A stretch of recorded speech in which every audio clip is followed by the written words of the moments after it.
Déco dans le présent pour mieux construire l'avenir. La chronique d'Interentreprise avec Francette Florimond. Bonjour, j'espère que vous allez bien. Ainsi, désormais, dans la phase de la gouvernance par l'adaptation aux pollutions chimiques, les populations deviennent responsables de leur contamination.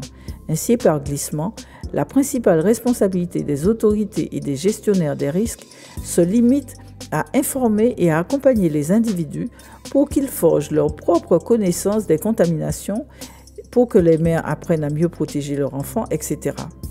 Les autorités fournissent donc un certain nombre d'informations sur le taux de contamination des aliments produits localement, sur les poissons pêchés et font des recommandations sur qui peut consommer quoi, à quelle fréquence, dans quelles conditions, ou sur la façon de cultiver son lot plein de terre, comment entretenir sa maison, voire proposent des prises de sang pour mesurer son taux de contamination, pour tenir à jour les statistiques, etc.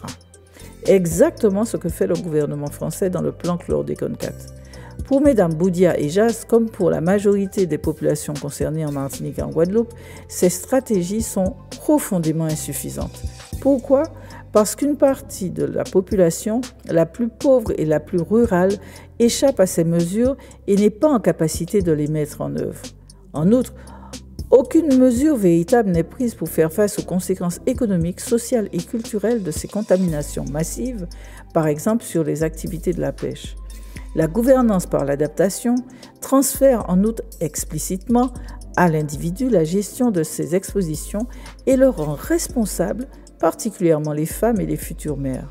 La gouvernance par l'adaptation utilise donc un vocabulaire et des logiques qui posent comme principe que des événements extrêmes sont possibles, voire probables, et qu'il convient de s'y préparer.